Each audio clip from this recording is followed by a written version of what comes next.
Hello, you wonderful people, and welcome to another episode of Super-Fanta-Fi. This being a show where we talk about TV shows of the supernatural, fantasy, and/or science fictional genre. For today's episode, I'm going to talk about the season premiere of Charmed. Great season premiere. A lot of really interesting things went down in this episode, so let's break it down. Obviously, this episode definitely feels more like, rather than a season premiere, it definitely feels like, oh, you can tell that this was, it just has that feel to it where it just definitely feels like it is more of a continuation of last season. Obviously, last season being cut short a couple episodes, but you definitely get that vibe. And I think we're kind of seeing, that's going to be interesting having, I think a lot of shows are going to go through this, but I'm curious to see how much restructuring Charmed did, because it feels almost like we're probably going to see the arc come to an end and then just kind of continue on. Like, probably partway through, it's just going to be like, after a couple episodes, it's going to be like, and kind of a new arc. I don't know. I'm curious how they like are going to ultimately end up like flowing that, but especially like the beginning with Macy kind of giving you a little bit of a recap of last season. But to me, that almost feels like a res media type of thing. Like, they didn't, it seemed like that's her in the future saying like things are kind of like nearing it. Whatever this is kind of nearing its conclusion. So maybe it's a situation where they make it seem like this. She's like, I'm taking records, leaving this behind, just whoever ends up finding this, because, you know, things are kind of going to hell. So I'm assuming it's like in the final stages of the conclusion to this particular arc. And this is her like probably like documenting kind of like a great example, because I got to bring it back to video games, is Final Fantasy X. Kind of how the whole, like, I'm wondering, is it kind of something in a similar vein? Or maybe, because it just seemed like they gave it a story reason for there to be a recap. I thought was just kind of interesting. But nevertheless, obviously we're still picking up from there, trying to figure out, okay, so like, how do we stop Julian? Especially now that Julian doing what he does, finding a human solution to this situation. It's like, well, I can't find Macy. Well, basically, I get everyone looking for her. It's like, oh, Macy, don't worry. I will, but you don't have to worry about it, Macy. Wherever you are, I will find you, you know? So now basically using the public, the kind of sway to be like, oh, be able to track down Macy. Because I don't know, maybe in the video he specifically says, but he never really go into like what exactly happened, just knowing that she's missing. So tracking down Macy is kind of the easiest thing now that he knows like her whole situation. Well, not makes it easier, but this in turn makes it easier. So that was just a very interesting development. I was like, oh, that's pretty sly of you to do that, Julian. So they actually come up with a plan of how to kind of counter this, because there's actually a particular potion they're coming out with where basically you incept a person's mind with a certain idea, and then that same person, once they make contact with other people, will spread it, you know, as Harry kind of puts it, a mind virus. The whole point is like, get Julian to think magic isn't real, which, once again, every time I hear that, I just think of Bo Burnham. Magic isn't real, you idiot. Read a book. That's always going to be associated in my mind, because I've made a video kind of referencing that and using that literal line. Magic isn't real. Regardless, I'm going on a whole tangent, but I just thought that was so interesting, because it also reminds me, once again bringing it back to video games, it kind of reminds me of Emma from Trails of Cold Steel. She kind of has a similar spell. I guess spoilers for Trails of Cold Steel. It's like it's such a small thing, but it's actually a big thing for her character because it reveals her whole thing. But regardless, there's basically a spell that she's able to do, which makes it so that anytime she looks, like when she had, like basically it works in a similar vein where it's like, the moment this person crosses paths with another person, the spell bounces to them. That way you're able to spread it, like Harry said in this, a mind virus. So I thought that was so interesting, because my mind was like, oh, it reminds me of Emma, because Emma is a, spoiler, witch. So it definitely, the correlation is there. But so that's one way of stopping Julian and stopping the faction. So Harry and Macy are on top of, hey, we got to find the ingredient for that, and that ends up being, we need Siren's tongue, which kind of makes you feel a little bad, because you're like, oh. But also, I guess it also depends on what mythology, like, are sirens kind of the ones leading sailors to their deaths? So I guess it's supposed to make you feel at least a little better, because it's like, hey, maybe if this siren doesn't have their tongue, I'm not trying to justify it, but it's one of those things where I'm like, maybe you can look at it, it's like, but it's like, yeah, but, you know, sirens probably get a bad rap, because they're probably not all like that. Some are, some probably aren't, but regardless, they need to get a siren tongue, so they basically go to what is equivalent, basically Magic World's equivalency to the black market. At the same time, Mel and Maggie are trying to get information from Jimmy about, trying to figure out what, Julian's whole plan. Well, first they were trying to track him down so it'd be easier to use the potion, because they don't know how to pinpoint where he is exactly to, but it's like if they can understand him and understand what he's up to. But then Jimmy kind of starts painting the picture that basically like you don't need to know where Julian is, you need to understand why, because understanding why he's doing this gives you a better understanding of him, and this all can be solved with one word. My thought initially was like, oh, why? I was like, revenge? I was like, well, technically it wasn't magical people that killed his family, they just didn't help. So it's a little, the accident wasn't caused by anything magical. It was just like that they chose not to help. It's kind of what the biggest issue was. So because I immediately was like, oh, the word's got to be revenge. But Jimmy won't cough up the word, and Mel is getting super pissed and going like, oh, I will basically melt you down and scoop you up. Which is kind of like, well, once again, we're not supposed to kill him because it will kill Harry, remember? But she was just, and Maggie's like, what's up with you? It's like, first you're kind of, you're like boiling a little bit. Now you're like literally going volcanic. And for her, it's like, it's a culmination of everything. It's like, so much, it's that, and once again, it's an element that reigned so true in the original show. I feel like they're hitting that point way sooner than the Hollowell sisters did in the original series. Because it was granted, being a witch came at a cost for them even early on in the show, but it wasn't until like later parts of the show that they were really like middle fingers to like, man, being a witch sucks. Like I said, it was always there in some shape or form, but I feel like it wasn't until the later seasons that it really came to a boiling point. I feel like the Vera sisters are getting near like super early. Not that that's a complaint or anything. I just thought that was just an interesting thing, Because I just don't remember the Hollowell sisters getting to that point as early in the show. Like, granted, like I said, I definitely vividly remember it a lot more for the later parts of the show. Like I said, it was most like it was there in the earlier parts, at least from what I can remember. I just don't remember it being as visceral like it is later parts of the show, But because already they've had to sacrifice so much of their life. It's like, what are we going to have, like, give up our personal lives in so many regards? She's got the whole thing with Ruby. It's like you and Jordan. And because even Maggie's keeping Jordan at a distance. It's like, he's like, are you benching me? She's like, no. Yes, just let us, like, deal with this first, just lay low and be safe, Jordan.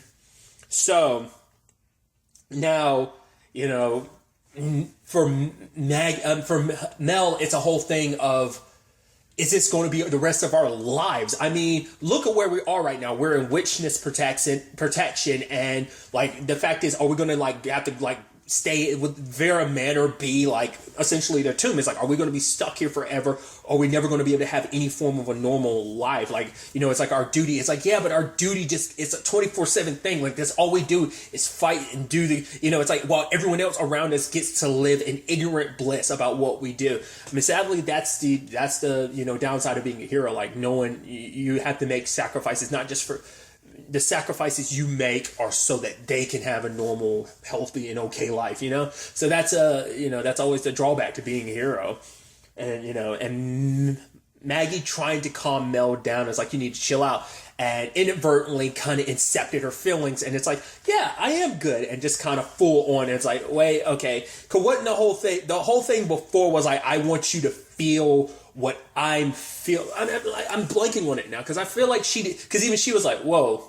So it looks like, and correct me if I'm wrong, because I might be remembering this incorrectly. I think it was just she could make people feel what she felt. Now it seems like she could straight up just incept your feelings in the sense of like, I can make you feel what I want you to feel.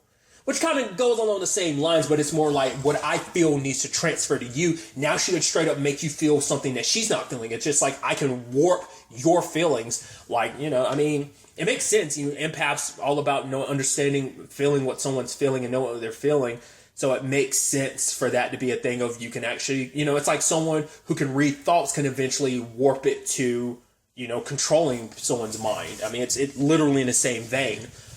But it's like, Mel is so chipper and happy. I'm like, that is so weird to see her like super bubbly like that. It's like, oh, that's so weird to see her be like, oh, I'm gonna bake or like whatever, the flowers and everything. You're like, oh, it's so weird because it so goes against her. Because truth be told, is like, the person who usually has a more bubbly personality is Maggie. So like seeing her like that wouldn't be too crazy. But Mel is like the opposite of that. You know, she's like kind of like amongst the three of them, I chalk her up to being the most stoic of them. You know, so to see her was like just so happy like that, so weird. And then immediately Maggie tries to balance it out, and then like she's just like, and then Mel's like, "What's the point?" And she references Kierkegaard, which I'm like, "Oh, I know who Kierkegaard is. Thank you, The Good Place." So I just thought that was so interesting. That reference would have gone over my head if it wasn't for The Good Place. Because I would know nothing about. Once again, that's the good thing about The Good Place. It teaches you all about moral philosophy. But we're not here to talk about The Good Place. We're here to talk about charm. Sorry. But then Maggie's trying to balance it out.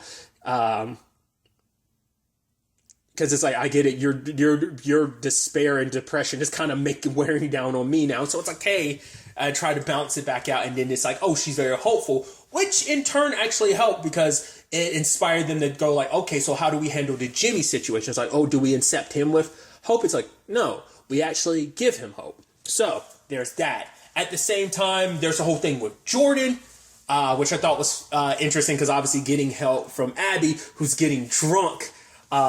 And I love that line where she was like, I tried to take down the patriarchy of the demon world. And he was like, did you? Or did you just try to take control of it? Like, rather than you try to break down the patriarchy, did you just try to rule over it? And she was almost like, kind of like, look at you being smart and sly. All right. I'm liking you, Jordy. And I'm loving she's giving him a nickname. I don't think she referred to him as Jordy last time. Maybe she did. But it's like, I need your help because basically the ghost came to him and was like, hey, to break the curse, one descendant, you have to save another descendant from the witches that your family killed. So you gotta help with that. So you got this time limit. And also, like, you know, he tried to flip the hourglass over, but it's like, no. Even though it's upside down, the sand is flowing up, so there's no stopping it. So get Abigail's help. And she's willing to help, but obviously it's like, from the very beginning, you're like, yeah, I assume she kind of put a bit of a spell on because it's like, oh, will you do anything I want? She's like, yeah. He's like, oh, yeah, that'd be really help. I'll do anything. And she's like, yeah.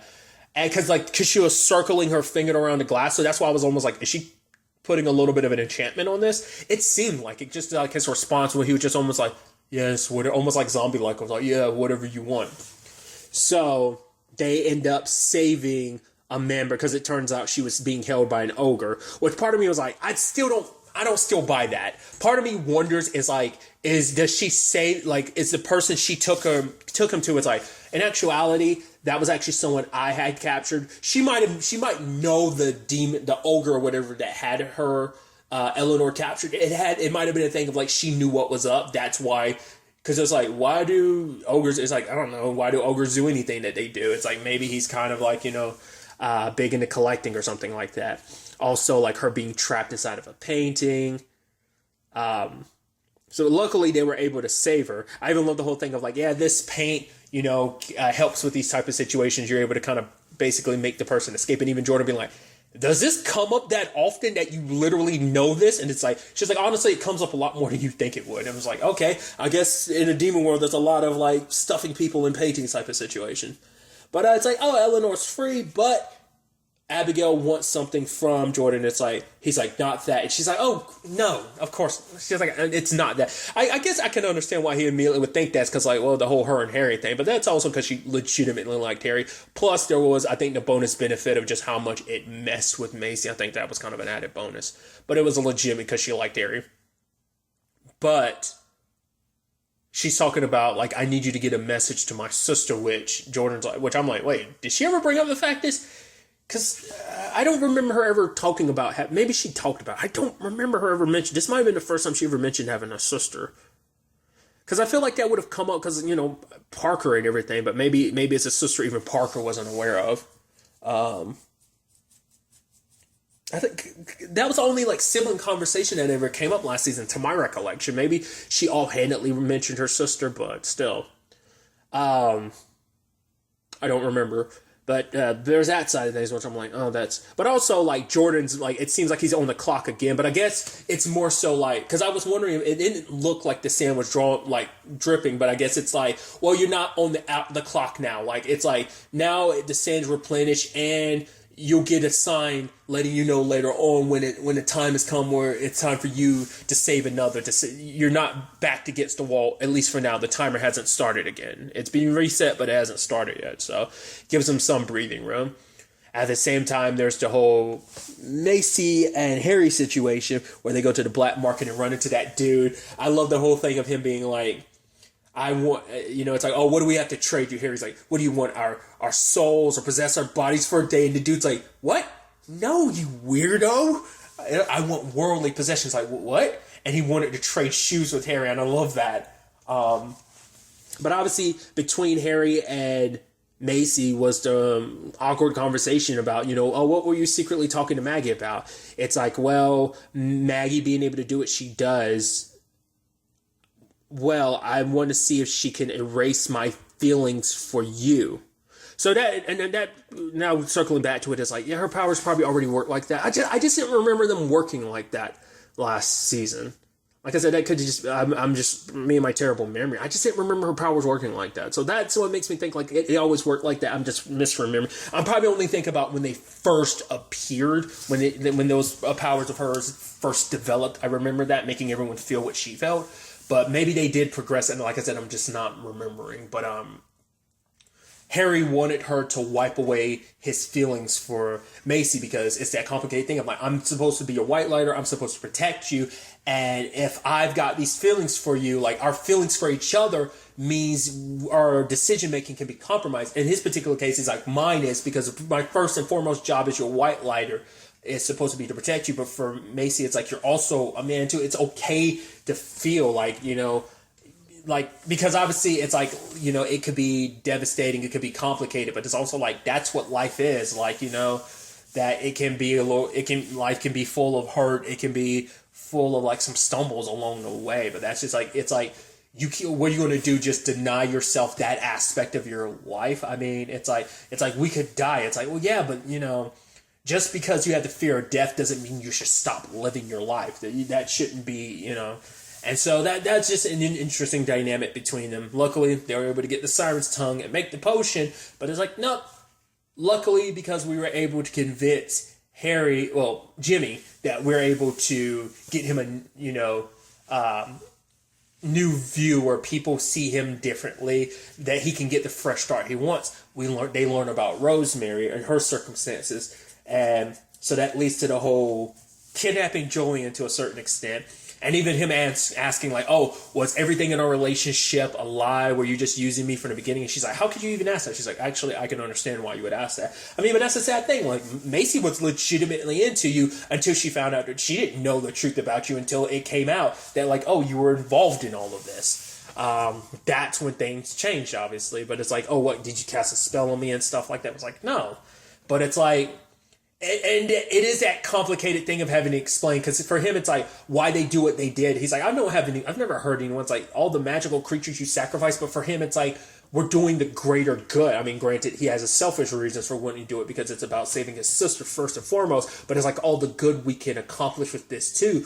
But for Macy, it's like that's not how the magic world works. If it did, we do it, but it's like you can't use magic for personal gains because there will always be consequences for it. So that's why the magic world and the human realm kind of stay separate. Why you can't just use and that doesn't just apply in obviously like other things have hinted. I mean, obviously you take another magic related show, The Magicians. That's obviously a thing that like there's always going to be consequences, that there are rules in place for a reason in certain regards. So, but obviously Black Amber can't resurrect. Well, it can't heal people. It can turn them into zombies as we've seen, but that's nothing of who they were before remains. So Macy's intent on proving that by, drawing blood from Rosemary and testing it, which obviously, because they're like, because I like that debate of like, well, how do we handle this situation? We can go down the route of, hey, let's basically incept everyone's brains. But even Mel is like, well, because of her recent experience, because the whole emotions thing that, being emotionally incepted kind of weighed off. It's like, well, we've seen the consequences of that. Like, things don't always work the way you intend them to. We don't know what the unforeseen consequences of this would be, the ramifications of us doing this. It might work from in the beginning, but then we don't know, which is kind of interesting because that could turn bad in other regards when it comes to the Jimmy thing, but we'll get to that soon enough. But so it's like, well, we have that choice, or we can try and open Julian's eyes to this situation, handle rather than using magic to solve a human problem, Macy uses what she knows best, science, to ultimately prove that it's basically his Aunt Viv used a drug to make, which is so twisted because it's not like that was a stranger you did that to. You did that to your nephew, but also like you did that to your niece, and that makes that even more effed up. And it's because she needed Julian on her side. Because at the end of the day, this is just her obsession with power. Because remember, she didn't believe in any of this until Julian was able to prove it to her. But then for her, it's like, oh, I need to keep him going because he'll lose motivation. He'll lose belief. In her twisted way, it's like, oh, I'm giving him hope. But more so than anything, it's like, I need his backing. I need him to be just as in this to me with me because I can't necessarily go at this alone. Because with Julian's help and push as well, she was able to kind of, or not less when you end up finding out she's known about magic a lot longer, but the moment Julian discovered it, she was a lot more behind him. It's like, oh, I can use this to my advantage. I think it's more so the former rather than the latter, I think, but still. I thought that was... It's this complicated thing knowing that, like, oh, like, your aunt, who has been the only family you've had for so long now, is a lot more devious than you thought, Because I think this is cool, too, because it also paints that Julian, yes, he was an accomplice, but he's not the villain we might have thought he was, or, even Macy and the others were beginning him to be. He, like I said, still an accomplice, but not as bad as they kind of made him out to be. So, luckily, when it's all said and done, they were able to get the proof to prove it. Sadly, Aunt Viv showed up in time. Luckily, they were able to get away before them, but also with the evidence, I was like, oh, you weren't able to get it, but it's like, oh, they were able to. Because for Macy, it's like, this could be the solution to everything, because this can get Julian to turn against his aunt. This could be their way to take down the faction. Handling things this way, and she was able to prove it to Julian. It's like, because he spent his entire life thinking magical creatures were kind of the enemy, but now it's like the enemy was so close to home. Obviously, why would you suspect your aunt? She was like a mother to you. She took care of you. You thought she was taking care of Rosemary too, but obviously you were just a means to an end. So now they have Julian on their side, but that doesn't 100%, guarantee this is still going to be an uphill battle because of the resources and the money and power that she already has. On top of that, power in both the, human realm, but also power in the sense that like all the magical resources she has at her disposal as well. And then we also have something at the very end where like her and Nadia have something, there's something in the suitcase, and it's like, with this, magic will go to all humans. And then, but Vivian corrects it as, it'll go to us. So it's like, at the end of the day, it's like, the faction is probably going to be a thing of, we'll get the magic, and then we'll probably she'll get the magic, and then she'll decide who's worthy of getting it. Because more, it's about humans getting it, but more so than anything, it's about me getting it. Then I'll decide, oh, you're worthy of getting that. She'll probably like pinch some magic off here and there. It's like, oh, you give me a certain sum of money, I'll give you some magic for sale type of situation. Literally putting magic probably on like a bit of a black market type of thing. I don't know. Obviously, that's going to have its own consequences. So it's just regular humans having magic, and, humans doing whatever they can and want to with magic. It's going to have consequences of its own, like probably on a very cosmic level, because there is a whole balance to things, and humans getting that probably throws off like the natural balance and order of things. So it's going to be interesting to see how things continue on that front. Also, obviously Harry apologized to Macy for even suggesting that whole, wiping his feelings away. And it's like, he's like, maybe there's got to be a non-magical solution to us. She's like, I don't want there to be a solution to us. I want us to just be an us. It's like, because obviously we care very deeply for each other, and that should kind of come first and foremost. Like, our feelings for each other shouldn't be seen as a detriment. It should just be seen as, a bonus, a good thing. So it's going to be interesting to see how things kind of flow on that round. Obviously, not just Macy, but how things work out between Jordan and Maggie. Obviously, like, Jordan kind of gallivanting around with Abigail. I mean, at least for now, we'll see how that plays out. But also, Mel, like, everybody's got their love life situations that, it's got to, how they sort that out. But like I said, Because I forgot how many episodes. I think someone had said it was going to be like 21 or 22 episodes. Because I think the first season was like 22 episodes, something like that. So it's like this was episode. If you were to go by like season 2, this would be like episode 19. So there'd be like 2 or 3 more episodes. So I'd be 2 more episodes because this would be episode 20. Because I believe it was 19. That was the final episode of season 2, I believe. So there'd be at least like 2 episodes. So like I said, this arc, it will be done like the next 2 episodes. Maybe, like I said, I don't know. Maybe they rewrote some things to kind of like make it, like I said, flow a little more seamlessly into the next arc. Because I'm sure it still would have ended off on a cliffhanger. I mean, to be fair, like everything at the end of season 1 was like kind of resolved. That's why some people are like, well, where are we going? Like some people asked the question, like, where were we going in season 2? Like, where could you go? So I'm curious, like, how they're going to necessarily handle that. Was season 2 going to end on a very clear note of like, is it going to be kind of like a cliffhangery as well, or was it going to be a lot more resolved? And now they're going to make it more cliffhangery just because they are going to try and slide into the next arc, or maybe, because I'm sure like a lot of this was already planned on how they were going to end season 2 and potentially what this meant for season 3's story. But now, like I said, they're just going to flow it in a little bit more. I'm curious to see how they ultimately end up handling that. But that's really all I wanted to talk about. So the next time we meet, be happy, be safe, live life to the fullest and enjoy it. Good day and goodbye.